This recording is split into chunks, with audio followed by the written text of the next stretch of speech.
الحمد للہ والصلاة والسلام علی رسول اللہ باب من اہدی الی صاحبہ وتحری بعض نسائہ دون بعض۔ یہ باب ہے اس شخص کے بارے میں جس نے اپنے ساتھی کو کوئی تحفہ دیا اور اس کی بیویوں میں سے کسی ایک کا انتظار یا اس کی باری کی وہ کوشش میں رہا۔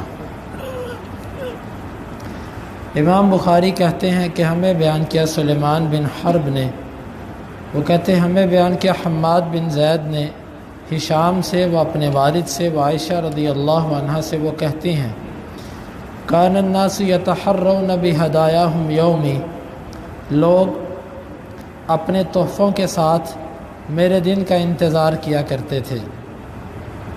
وقالت ام سلمہ رضی اللہ عنہ نے کہا ان صواحبی اجتمعن فذکرت له فاعرض عنها، وہ کہنے لگی کہ میری ساتھی، میری سہیلیاں سب جمع ہوئی ہیں، بس اس نے اس معاملے کا ذکر کیا، آپ نے اس سے اعراض کیا۔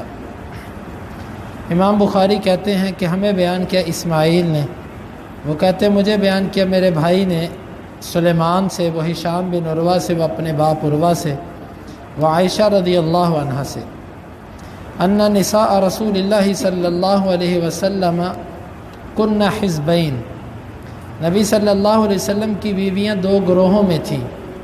فحزب فیہ عائشۃ و حفصۃ و صفیۃ و سودہ، ایک گروہ وہ تھا جس میں عائشہ، حفصہ، صفیہ اور سودہ رضوان اللہ علیہن اجمعین تھیں۔ والحزب الآخر ام سلمۃ وسائر نساء رسول اللہ صلی اللہ علیہ وسلم، اور دوسری پارٹی وہ ام سلمہ اور دیگر سب بیویوں کی تھی۔ وکان المسلمون قد علموا حب رسول اللہ صلی اللہ علیہ وسلم عائشہ، مسلمان نبی کریم صلی اللہ علیہ وسلم کی عائشہ سے محبت کو جان چکے تھے۔ فإذا كانت عند أحدهم هدية يريد أن يهديها إلى رسول اللہ صلی اللہ علیہ وسلم، جب کسی ایک کے پاس تحفہ ہوتا وہ آپ کو دینا چاہتا تو وہ اس کو اخرها لیٹ کرتا، حتی اذا كان رسول اللہ صلی اللہ علیہ وسلم فی بیت عائشہ، یہاں تک کہ جب آپ عائشہ رضی اللہ عنہ کے گھر ہوتے،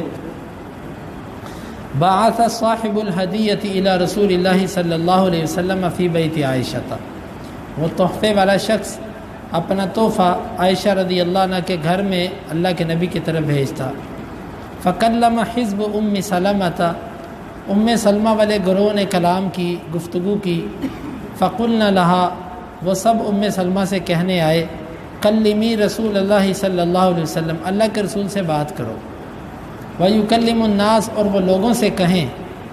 فَيَقُولُ مَنْ أَرَادَ أَنْ يُهْدِيَ إِلَى رَسُولِ اللَّهِ صلی اللہ علیہ وسلم هدیۃ فَلْيُهْدِيهَا حَيْثُ كَانَ مِن نِّسَائِهِ، جو کوئی اللہ کے رسول کو تحفہ دینا چاہے تو اللہ کے رسول اپنی بیویوں میں سے جس کے پاس بھی ہوں وہ تحفہ دے دیا کرے۔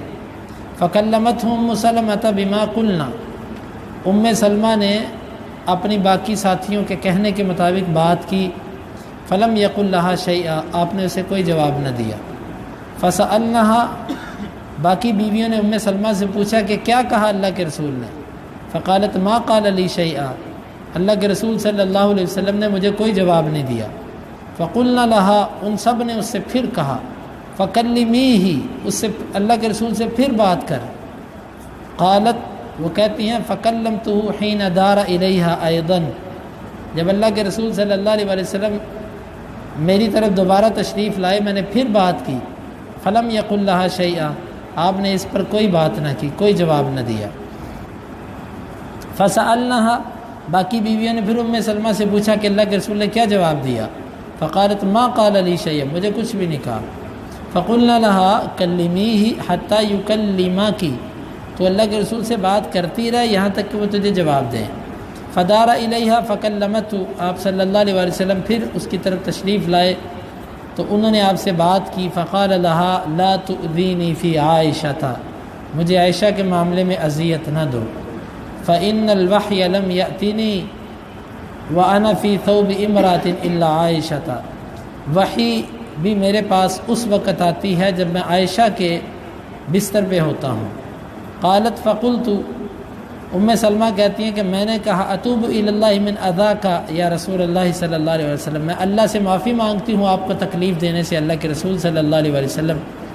ثم انہن دعون فاطمہ بنت رسول اللہ صلی اللہ علیہ وسلم، پھر ان سب بیویوں نے مل کر فاطمہ بنت رسول اللہ صلی اللہ علیہ وسلم کو بلایا۔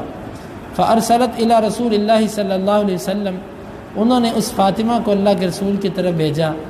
تقول، وہ کہنے لگی ان نساءک ینشدنک اللہ العدل فی بنت ابی بکر، اے ابا جان آپ کی باقی بیویاں آپ کو اللہ کا واسطہ دیتی ہیں کہ ابو بکر کی بیٹی کے معاملے میں عدل کریں۔ فکلمتہ، بس اس نے آپ سے بات کی۔ فقال یا بنیۃ، آپ نے فرمایا اے میری پیاری بیٹیا، الا تحبین ما احب، تو وہ پسند نہیں کرتی جو میں پسند کرتا ہوں؟ قالت بلا، انہوں نے کہا ابا جی کیوں نہیں؟ فرجعت الیہن فاخبرتہن، فاطمہ رضی اللہ عنہ واپس چلی گئیں اور جا کر بیویوں کو اللہ کے نبی صلی اللہ علیہ وسلم کے جواب سے آگاہ کر دیا۔ فقلنا ارجعی الیہ، بیویوں نے کہا تو دوبارہ جا اپنے ابو کی طرف۔ فابت ان ترجع، انہوں نے انکار کر دیا کہ میں نہیں جاؤں گی۔ فارسلنا زینب بنت جحش، انہوں نے پھر زینب بنت جحش کو بھیجا۔ فاتت، بس وہ آپ کے پاس آئی۔ فاغلظت، بس انہوں نے سختی کی۔ وقالت ان نساءک ینشدنک العدل فی بنت ابن ابی قحافہ، اللہ کے رسول صلی اللہ علیہ وسلم آپ کی بیویاں آپ سے عدل کا سوال کرتی ہیں ابن ابی قحافہ کی بیٹی کے معاملے میں۔ فرفعت صوتہا، بس انہوں نے اپنی آواز کو بلند کیا۔ حتی تناولت عائشہ، یہاں تک کہ وہ عائشہ رضی اللہ عنہ پر برسنے لگی۔ وہی قائدۃ، عائشہ رضی اللہ عنہ بیٹھی ہوئی تھی۔ فسبتھا، اس فاطمہ رضی اللہ عنہ نے ان کو سخت برا بھلا کہا۔ حتی ان رسول اللہ صلی اللہ علیہ وسلم لا ينظر الی عائشہ، یہاں تک کہ نبی صلی اللہ علیہ وسلم عائشہ کی طرف دیکھے جا رہے ہیں۔ حل تکلم، کیا وہ جواب دیتی ہے؟ قال، راوی کہتا ہے فتکلمت عائشہ، عائشہ رضی اللہ عنہ نے کلام کی۔ ترد علی زینب حتی اسکتتھا، زینب کو وہ جواب دینے لگی یہاں تک کہ زینب کو چپ کروا دیا۔ فنظر النبی صلی اللہ علیہ وسلم الی عائشہ، نبی کریم صلی اللہ علیہ وسلم نے عائشہ کی طرف دیکھا۔ فقال انہا بنت ابی بکر، کہا کہ یہ ابو بکر کی بیٹی ہے۔ بخاری کہتے ہیں الکلام الاخیر قصۃ فاطمہ، یہ جو آخری بات ہے نا فاطمہ کا واقعہ۔ یذکر عن ہشام بن عروہ عن رجل عن الزہری عن محمد بن عبد الرحمن، یہ اس سند سے روایت کیا گیا ہے۔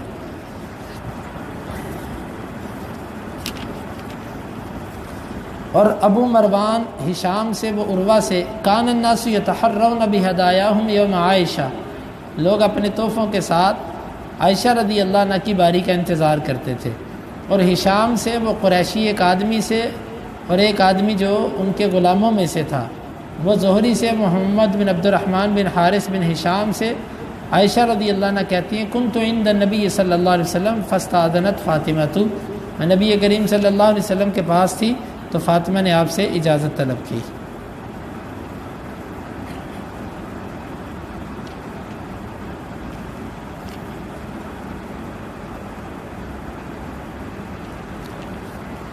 یہ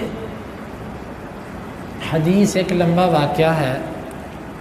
نبی کریم صلی اللہ علیہ وسلم کی بیویاں فطری اور طبی طور پر جس طرح کے عورتوں کے اندر ہوتا ہے کہ وہ اپنی سوکن کو برداشت نہیں کر پاتی، یہ بھی خامند کے ساتھ محبت کی ایک علامت ہوتی ہے۔ نبی کریم صلی اللہ علیہ وسلم کی بیویاں دو گروہوں میں تھیں، ایک میں عائشہ، حفصہ، صفیہ اور سودا، یہ چار رضوان اللہ علیہن اجمعین، اور دوسرے گروہ کے اندر ام سلمہ، زینب بنت جحش اور باقی تمام امہات تھیں۔ نبی کریم صلی اللہ علیہ وسلم جس وقت عائشہ رضی اللہ عنہ کے گھر ہوتے تو تحفے تحائف سارے یہاں پر آتے۔ اب باقی بیویوں کے دلوں میں آیا کہ اللہ کے رسول جب ہمارے گھر ہوں تو تحفہ ہمارے گھر بھی آنا چاہیے۔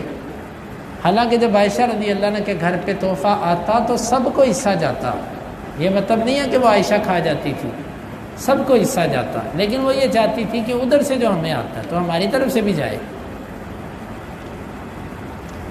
تو اس سلسلے میں سب اکٹھی ہوئی، میٹنگ کی۔ ام سلمہ رضی اللہ عنہ بھی بڑی وجیح اور بڑی معزز تھیں، تو انہوں نے رسول اللہ صلی اللہ علیہ وسلم سے بات کی کہ اللہ کے رسول صلی اللہ علیہ وسلم، میری ساری ساتھی یعنی باقی آپ کی بیویاں کہتی ہیں کہ آپ لوگوں سے یہ کہہ دیں کہ لوگوں میں جہاں بھی ہوں تحفے بھیج دیا کرو، عائشہ کی باری کا انتظار نہ کیا کرو۔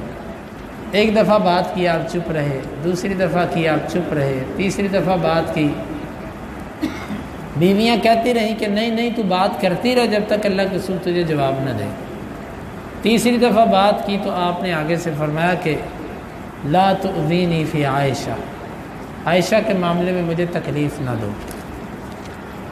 یہ بات جب آپ نے کی تو ام سلمہ رضی اللہ عنہ ڈر گئیں اور کہنے لگی میں اللہ سے معافی مانگتی ہوں کہ میں اللہ کے رسول کو تکلیف دوں۔ یہ بات کہہ کے اپنے دعوے کو ختم کر دیا۔ دوسرے گروہ نے جب دیکھا کہ ام سلمہ رضی اللہ عنہ کی بات نہیں اللہ کے رسول صلی اللہ علیہ وسلم نے سنی، انہوں نے اللہ کے رسول کو جو سب سے زیادہ عزیز تھی آپ کی بیٹی فاطمہ بنت محمد صلی اللہ علیہ وسلم، اس کو بلایا، اس کو کہا کہ تو اپنے ابو جان کے پاس جا اور ان سے اس طرح کہہ کہ آپ کی بیویاں کہتی ہیں کہ ہمارے ساتھ بھی عدل کریں۔ یہ گئیں، جا کر اللہ کے رسول سے کہا، نبی صلی اللہ علیہ وسلم نے ان سے یہ کہا کہ میری بیٹی کیا تو وہ پسند نہیں کرتی جو تیرا ابو پسند کرتا ہے؟ کہا ابا جان کیوں نہیں؟ کہا کہ بیٹا بس پھر میں یہی پسند کرتا ہوں۔ فاطمہ رضی اللہ عنہ واپس گئیں، ان کو جواب دیا، وہ آگے سے کہنے لگیں کہ آپ پھر جاؤ۔ فاطمہ رضی اللہ عنہ کہنے لگی میں تو نہیں دوبارہ جاتی۔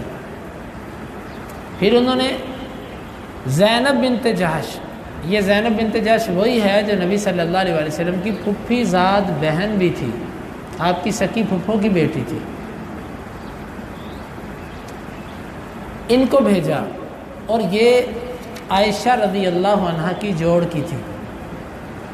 خود عائشہ رضی اللہ عنہ کہتی ہیں کہ نبی صلی اللہ علیہ وسلم کی بیویوں میں میرے جو جوڑ کی تھی نا، جس کا نبی صلی اللہ علیہ وسلم میرے جتنا تقریباً خیال کرتے تھے، وہ یہ زینب تھی، زینب بنت جحش۔ یہ وہی ہیں کہ جن کا نکاح اللہ تعالیٰ نے عرش پر بڑھایا تھا۔ یہ بڑی عظیم خاتون تھی اور بڑی نیک اور بہت تقوی دار، لیکن یہ بشری تقاضے ہوتے ہیں، بعض دفعہ انسان نیک ہوتا ہے لیکن طبیعت کے اندر تیزی ہوتی ہے، جلد بازی ہوتی ہے، اشتعال پن ہوتا ہے طبیعت کے اندر، جلد بھڑک جاتا ہے بندہ۔ بہت نیک، روزے رکھنے والی، رات کو قیام کرنے والی تھی، لیکن اس معاملے میں ذرا غیرت والی تھی۔ یہ نبی کریم صلی اللہ علیہ وسلم کے پاس خود چل کے آ گئی۔ آپ عائشہ رضی اللہ عنہ کے ساتھ بستر پہ تھے، انہوں نے دروازے سے اجازت طلب کی، آپ نے فرمایا آ جاؤ۔ آتے ساری انہوں نے عائشہ رضی اللہ عنہ پہ بات اللہ کے نبی سے کرنی تھی، تو جس کے بارے میں کرنی تھی وہ جب سامنے نظر آ گیا تو غصہ اور چڑھ گیا۔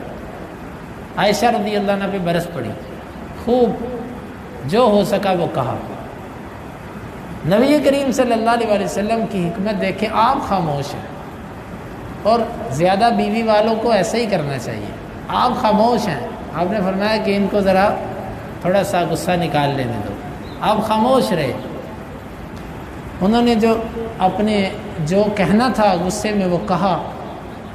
نبی صلی اللہ علیہ وسلم عائشہ رضی اللہ عنہ کی طرف دیکھ رہے ہیں، اور ایک روایت میں ہے کہ عائشہ بھی نبی صلی اللہ علیہ وسلم کے چہرے کی طرف دیکھ رہی ہے کہ آپ کے تاثرات کیا ہے۔ عائشہ رضی اللہ عنہ بھانپ گئیں کہ اللہ کے نبی یہ چاہتے ہیں کہ میں جواب دوں۔ عائشہ رضی اللہ عنہ نے جب جواب دینا شروع کیا تو زینب رضی اللہ عنہ خاموش ہو گئی۔ حدیث کے لفظ یہ ہیں کہ عائشہ نے زینب کو چپ کروا دیا، یہ حدیث کے لفظ ہے۔ جب وہ چپ، اور ایک روایت میں یہ ہے کہ زینب کے منہ کا تھوک خشک ہو گیا، ایسے جواب دیے۔ اور ایک روایت میں یہ ہے کہ نبی صلی اللہ علیہ وسلم کا چہرہ بھی کھلکھلا اٹھا، اس وجہ سے کہ چلو اس نے بھی اپنا بدلہ خود ہی لے لیا۔ اب اس دوران زینب رضی اللہ عنہ نے یہ کہا کہ یہ ابو قحافہ کی بیٹی، ابو قحافہ ابو بکر رضی اللہ عنہ کے والد کا نام تھا، جو فتح مکہ کے موقع پر مسلمان ہوئے، پہلے مسلمان نہیں تھے، بعد میں مسلمان ہوئے۔ نبی کریم صلی اللہ علیہ وسلم، عربوں کا یہ طریقہ تھا کہ جب کسی کی تنقیص کرنی ہوتی تھی تو کسی ایسے بندے کا نام لیتے تھے جو کوئی بہت معزز اور قد آور نہیں ہوتا تھا، جس طرح کہ نبی کریم صلی اللہ علیہ وسلم کے بارے میں ابو سفیان نے کہا تھا قد امیر عمرو بن ابی قبشہ، یہ ابو قبشہ کے بچے کا معاملہ تو بڑا اونچا ہو گیا، یعنی نبی صلی اللہ علیہ وسلم کے بڑوں میں کوئی ابو قبشہ گزرا تو آپ کے جو والدین اتنے معزز اور سردار تھے، سب کا نام چھوڑ کے ابو قبشہ کا نام ذکر کر دیا۔ اسی طرح زینب رضی اللہ عنہ نے کیا کہ ابو بکر کا مقام جو تھا امت کے اندر وہ تو نبی کے بعد سب سے زیادہ تھا، یہ نہیں کہا کہ ابو بکر کی بیٹی، کہا ابو قحافہ کی بیٹی۔ نبی صلی اللہ علیہ وسلم نے فرمایا یہ بنت صدیق ہے، یہ ابو بکر کی بیٹی ہے۔ یہ ہے پورا واقعہ۔ اب اس واقعے سے کیا کیا مسائل نکلتے ہیں، امام بخاری کیا ثابت کرنا چاہتے ہیں؟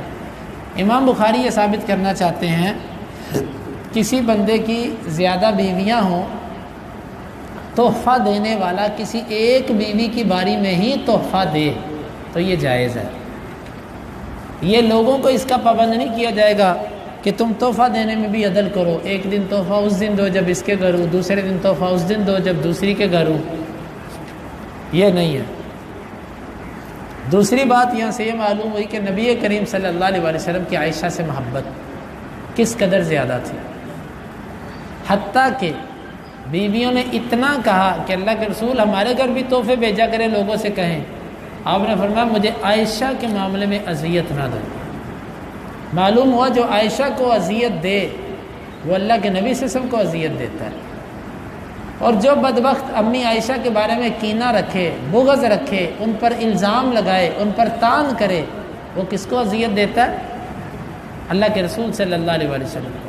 اور جو اللہ کے رسول صلی اللہ علیہ وسلم کو اذیت دیتا ہے وہ کس کو اذیت دیتا ہے؟ اللہ تعالیٰ کو۔ اور جو اللہ کو اذیت دے، اس کے رسول کو اذیت دے، مومنوں کی ماں کو اذیت دے، سارے مومنوں کو اذیت دے، ظاہر ہے جس کی ماں کو گالی دی جائے اس کو سکون ملے گا، تو وہ بدبخت وہ دائرہ اسلام کے اندر نہیں رہ سکتا۔ تو یہ بدبخت لوگ ہیں جو اللہ کے رسول کو اذیت دیتے ہیں عائشہ رضی اللہ عنہ کے معاملہ میں۔ اور اسی طرح اس حدیث سے جو دیگر مسائل ثابت ہوتے ہیں انشاءاللہ اس پر کچھ گفتگو ہم کل کے درس میں کریں گے انشاءاللہ العزیز۔ اللہ تعالیٰ سے دعا ہے کہ اللہ تعالیٰ ہمیں ان مسائل کو سمجھنے کی اور ان کے تقاضوں کو پورا کرنے کی توفیق عطا فرمائے۔ اللہم انفعنا بما علمتنا وعلمنا ما ينفعنا وزدنا علما وآخر دعوانا ان الحمد للہ رب العالمین۔ حدیث نمبر 2580 اور 81۔